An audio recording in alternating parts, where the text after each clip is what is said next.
Hello दोस्तों, नमस्कार। एक बार फिर से आपको स्वागत करते हैं आपके यूट्यूब चैनल पॉलिटेक्निक विद विकास में। दोस्तों, आज की इस वीडियो में हम बात करने वाले हैं थर्मल इंजीनियरिंग के मोस्ट इंपॉर्टेंट टॉपिक्स के बारे में, जो कि आपके 2025 के एग्ज़ाम्स के पर्सपेक्टिव से बहुत ही ज़्यादा इंपॉर्टेंट होने वाले हैं। दोस्तों, जैसा कि आप सभी को थंबनेल में दिख रहा होगा कि बैक का डर खत्म, मतलब कि अभी जो ये क्वेश्चन मैं आपको बताने वाला हूँ, इनमें से सारे इंपॉर्टेंट क्वेश्चंस हैं और मोस्ट ऑफ द क्वेश्चन जो है वो हमारे प्रीवियस ईयर क्वेश्चन पेपर्स को देख कर लिए गए हैं। तो मतलब इससे आप ये सुनिश्चित रह सकते हैं कि मतलब आपकी जो बैक है वो नहीं लगने वाली है, अगर आप इतने क्वेश्चन को अच्छे से पढ़ करके जाते हैं और अपनी रिप्रेजेंटेशन को एग्जाम में अच्छा रखते हैं। तो बेसिकली दोस्तों, बिना देरी के वीडियो को स्टार्ट करते हैं और बात करते हैं कि कौन कौन से इंपॉर्टेंट क्वेश्चन रहने वाले हैं। दोस्तों, जो है मैं आपको PDF दिखाऊंगा, उस स्क्रीन पे कम ध्यान दीजिएगा और मेरे वर्ड्स पे थोड़ा ज़्यादा ध्यान दीजिएगा, क्योंकि मैं जो बोलने वाला हूँ वो उन क्वेश्चन से कहीं ज़्यादा इंपॉर्टेंट रहने वाले हैं, इसलिए कि मैं उन क्वेश्चंस में कुछ एक्स्ट्रा और ऐड ऑन करने वाला हूँ, उनको बताने वाला हूँ उनको कैसे लिखना है, कैसे क्या करना है। तो बेसिकली वीडियो को स्टार्ट करते हैं बिना देरी के। दोस्तों, जैसा कि हमारा फर्स्ट चैप्टर जो है उससे जो क्वेश्चंस हैं उसमें सबसे most of the most important question जो है क्या रहने वाला है कि थर्मोडायनेमिक सिस्टम क्या होता है। ठीक है फ्रेंड्स, इसमें ये इंपॉर्टेंट क्वेश्चन है कि थर्मोडायनेमिक सिस्टम क्या होता है, उसमें कौन कौन से system, open system, close system, isolated system को समझाइए। लास्ट ईयर ये क्वेश्चन पूछा गया था कि थर्मोडायनेमिक सिस्टम क्या है, ओपन और क्लोज सिस्टम को समझाइए, ऐसा करके ये क्वेश्चन पूछा गया था और लास्ट ईयर ही आया था। बेसिकली इसको आप इंपॉर्टेंट मोस्ट इंपॉर्टेंट कैटेगरी में रख सकते हैं, मतलब जो मोस्ट इंपॉर्टेंट तो मैंने दिए ही हैं और उनमें भी जो इंपॉर्टेंट है उसमें ही आपको इसको रख सकते हैं। ठीक है, अच्छे से पढ़ के जाइएगा और अच्छे से अपना रिप्रेजेंट कीजिएगा। नेक्स्ट क्वेश्चन की बात करें तो नेक्स्ट क्वेश्चन हमारा क्या रहने वाला है, quasi static process. Quasi static process पढ़ लीजिएगा, रिवर्सिबल एंड इरिवर्सिबल प्रोसेस, इन सब के बारे में अच्छे से जानकारी, टू द पॉइंट लिखना है, ज़्यादा थ्योरेटिकल इसमें नहीं लिखना है कि मतलब बहुत ज़्यादा आपको कहानी लिख के आनी है, क्योंकि थर्मल इंजीनियरिंग है दोस्तों, इसमें बैक बहुत ज़्यादा आती है बच्चों को। मैं आपको डरा नहीं रहा हूँ, बस ये इतना बताना चाह रहा हूँ कि आपको अच्छे से पढ़ के जाना है, क्योंकि काफ़ी बच्चे हैं जिनकी पिछले साल बैक लगी हुई है और उनको इस साल पेपर देना है।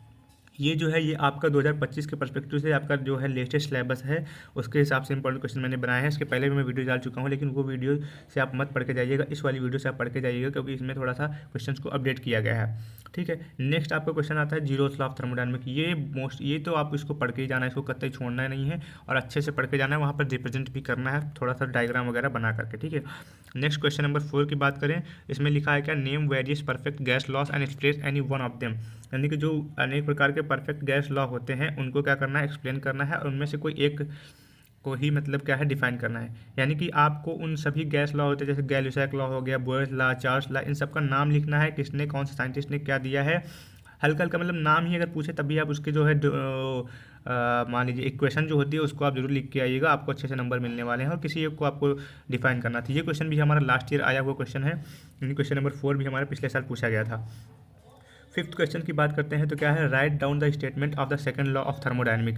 सेकंड लॉ ऑफ थर्मोडायनेमिक क्या करनी है, यहाँ पर स्टेटमेंट लिखनी है, जैसे कि केल्विन प्लैंक की स्टेटमेंट हो गई, क्लासियस की स्टेटमेंट हो गई। इन दोनों स्टेटमेंट्स को आप अच्छे से पढ़ के जाइएगा, क्योंकि ये क्वेश्चन भी हो सकता है, क्योंकि लास्ट ईयर ये पूछा नहीं गया था, तो इस साल भी चांसेस हैं कि इस क्वेश्चन को पूछ लिया जाए। ठीक है, तो ये आप केल्विन प्लैंक और क्लासियस की स्टेटमेंट को पढ़ के जाइएगा, उसकी जो इक्वेशन होती है उसको पढ़ के जाइएगा, अच्छे से बॉक्स बना करके वहाँ पर लिख के आना। ठीक है, नेक्स्ट क्वेश्चन क्या है, इनलिस्ट द थर्मोडायनेमिक प्रोसेस। इस क्वेश्चन में अगर हम यहाँ पर अगर हम इसमें ये लिख दें इंटरेस्टिंग लिख दें तो इसमें कोई दिक्कत वाली बात नहीं है, क्योंकि ये क्वेश्चन जो है आपका ये क्वेश्चन से इससे क्वेश्चन आना आपका निश्चित है। यानी कि यहाँ से क्वेश्चन बनना आपका प्रॉपरली तय है कि थर्मोडायनेमिक प्रोसेस से कोई ना कोई एक प्रोसेस पूछ ली जाएगी, जैसे कि यहाँ पर नीचे देखिए डिफरेंस बिटवीन एडियाबैटिक और कोलिट्रॉपिक प्रोसेस, इन दोनों में डिफरेंस पूछ लिया जाएगा, या फिर किन्हीं दो प्रोसेस के बीच में डिफरेंस पूछ लिया जाएगा, या फिर क्या बोला जाएगा कि सभी प्रोसेस का नाम लिखिए और उनमें से कोई एक समझाइए, कोई दो समझाइए, कोई तीन समझाइए, ऐसे करके ये क्वेश्चन आ जाएंगे। अगर ऐसा नहीं आता है तो आपका मतलब लिख जाएगा define the following. In question को डिफाइन कीजिए, उनमें से किसी एक, उनमें से 4 टॉपिक दिए रहेंगे, 4 में से कोई ना कोई एक क्वेश्चन कोई मतलब होगा क्वेश्चन जिसमें कि इन प्रोसेस में से कोई एक प्रोसेस पूछ ली जाएगी। बेसिकली आपको ये थर्मोडायनेमिक प्रोसेस को पढ़ के ही जाना है। देखिए, अब लास्ट ईयर जो है आपका सिलेबस इतना कम हो चुका है दोस्तों कि उसमें से बहुत सारी चीज़ें हटा दी गई हैं, रैमजेट इंजन वगैरह, मतलब बहुत सी चीज़ें हटा दी गई हैं। अगर आप इतने भी अच्छे से पढ़ के नहीं जाते हैं, अगर आपके 40 प्लस नंबर नहीं आते, 50 40 45 प्लस नंबर नहीं आते हैं, तो आपका पढ़ना बेकार है दोस्तों, क्योंकि 60 नंबर का पेपर आपका होने वाला है और आपको आपका सिलेबस जो है बहुत ही ज़्यादा कंजर्व कर दिया गया, बहुत छोटा कर दिया गया है, उस हिसाब से आपको अच्छे से पढ़ के जाना है। ठीक है, क्वेश्चन नंबर 8 की बात करें तो भाप की थर्मोडायनेमिक प्रॉपर्टीज़ क्या होती है, यानी कि thermodynamic properties of the steam. हाँ, उसको समझाइए। जैसे कि हमारा एक वो बनता है यहाँ पर, एक कर्व ऐसे करके ऐसे बनता है, यहाँ पर कुछ होता है, इधर क्या होती है, ये होती है हमारी सेचुरेशन लाइन होती है, हाँ, सेचुरेटेड वेपर होती है इधर ना। तो ऐसे करके आपको पढ़ के जाना है और वो डायग्राम वगैरह वहाँ पर अच्छे से बना करके आना है। नेक्स्ट क्या बात करते हैं, डिफाइन द फॉलोइंग। अब कुछ क्वेश्चंस ऐसे आ जाते हैं जैसे कि डिफाइन करना है, इन 4-5 टॉपिक दे दिए जाते हैं, उनमें से आपको सभी को डिफाइन करना होता है। जैसे उसमें लेटेंट हीट आ जाएगी, ड्राइनेस फ्रैक्शन पूछ लिया जाएगा। अब ड्राइनेस फ्रैक्शन को ज़्यादा पढ़ के जाइएगा अच्छे से, यहाँ पर ये पूछा जा सकता है। सेंसिबल हीट क्या होती है, सेंसिबल हीट को पढ़ लेना। वेटनेस फ्रैक्शन क्या होता है। ऐसे छोटे छोटे टॉपिक्स हैं जिनको आपको अपने आप से देख लेना है, ठीक है। और उसके बाद में नेक्स्ट क्वेश्चन क्या है, बॉयलर। बॉयलर क्या होता है, उसका क्लासिफिकेशन कीजिए, यानी कि कौन कौन से बॉयलर्स होते हैं, जैसे कि बैबकॉक विलकॉक्स बॉयलर हो गया। या फिर ऐसे पूछ लेगा बॉयलर क्या है, उसका क्लासिफिकेशन कीजिए। या फिर कहेगा कि बॉयलर क्या है और किन्हीं एक बॉयलर का वर्णन कीजिए, तो उसमें बैबकॉक विलकॉक्स बॉयलर पढ़ लीजिएगा। एक फायर ट्यूब बॉयलर होता है, एक वाटर ट्यूब बॉयलर होता है।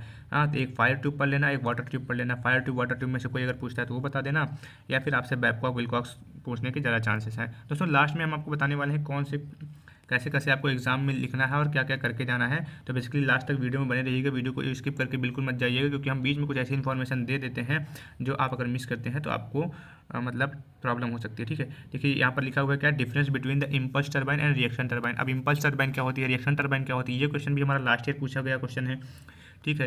ये क्वेश्चन भी हमारा लास्ट ईयर पूछा गया है कि इम्पल्स टरबाइन और रिएक्शन टरबाइन के बीच में डिफरेंस लिखिए।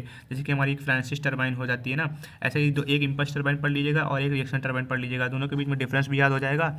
और क्या बोलते हैं, मतलब अगर पूछ लिया, नाम दे के पूछ लिया कि फ्रांसिस टरबाइन क्या होती है, इम्पल्स रिएक्शन में पूछ लिया कोई टरबाइन, तो उनको आप अच्छे से उनको आप अच्छे से पढ़ के जाइएगा। मतलब ये नाम दे के भी पूछ सकता है ना। तो इन टरबाइन्स को ये नहीं कि बस डिफरेंस पढ़ लिया उसके बाद में आप चले गए, उसके बाद बोल रहे हैं कि भैया जो है आपने जो बताया था उसमें से तो क्वेश्चन आए ही नहीं, ठीक है। तो मतलब मैं ये मोटे मोटे क्वेश्चंस बता रहा हूँ, बाकी आपको पढ़ के पूरा सिलेबस जाना है। ऐसा नहीं है कि बस इतने क्वेश्चन पढ़ना, इनको आप अच्छे से पढ़ के जाएंगे, बस इतना होता है। इनको आप अच्छे से पढ़ के जाएंगे इसलिए ताकि इसमें से कुछ आता है तो आप उसको बिल्कुल अच्छे से करके आएँ, उसमें से कोई भी नंबर आपके ना कटने पाए। बाकी पढ़ के आप पूरा सिलेबस जाइए, ठीक है। अब नेक्स्ट क्वेश्चन की बात करते हैं, तो हमारा क्या है, define flow of steam through nozzle. यानी कि स्टीम का फ्लो, नोजल के थ्रू स्टीम का फ्लो जो होता है उसके बारे में आपको डिफाइन करना है। अगर कोई डेरिवेशन वगैरह भी है इसमें तो इसको आप अच्छे से करके जाइएगा, डायग्राम वगैरह।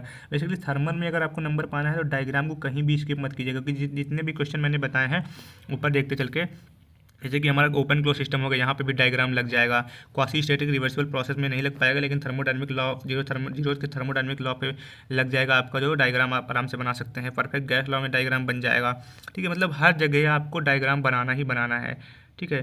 जैसे कि ये पूछ लिया गया thermodynamic properties of the steam, इसमें भी आप डायग्राम बना सकते हैं। ड्राइनेस फ्रैक्शन, वेटनेस फ्रैक्शन में भी डायग्राम बना सकते हैं। मतलब जहाँ जहाँ भी पॉसिबल है आप वहाँ पर डायग्राम बनाना ही बनाना है, क्योंकि अगर थर्मल में पास होना है तो डायग्राम बना के आना है, ठीक है। तो बेसिकली ये थे आपके क्वेश्चंस, लगभग 14-15 क्वेश्चंस हैं जिनको आप अच्छे से पढ़कर जाएंगे तो आपके थर्मल में बैक नहीं लगने वाली। आई होप सो कि आपके 40+ मार्क्स तो आ ही जाएंगे, ऐसा मेरा मानना है, क्योंकि मैंने काफ़ी बार क्वेश्चंस वगैरह बनाए हैं इंपॉर्टेंट, उनमें से बच्चों को फ़ायदा हुआ है। इस वजह से बच्चे मुझे मैसेज वगैरह करके बोलते भी हैं कि आप मतलब जो है इंपॉर्टेंट क्वेश्चंस बना दीजिए, ठीक है। तो बेसिकली फ्रेंड्स ये था आपका थर्मल का इंपॉर्टेंट क्वेश्चन। बाकी अदर सब्जेक्ट के आपके इंपॉर्टेंट क्वेश्चन भी आप देख सकते हैं, और इसको अपने दोस्तों के साथ शेयर जरूर कर दीजिएगा, क्योंकि दोस्तों कर भला तो हो भला, मतलब अपने दोस्तों के साथ भी शेयर कीजिए, आप भी अच्छे से पढ़िए। और आप सभी को मेरी तरफ से बेस्ट विशेज़ हैं, आप सभी अच्छे मार्क्स से पास हो जाएंगे। Thank you friends, thanks for watching. मिलते हैं अपनी नेक्स्ट वीडियो में, तब तक के लिए tata bye bye, love you all.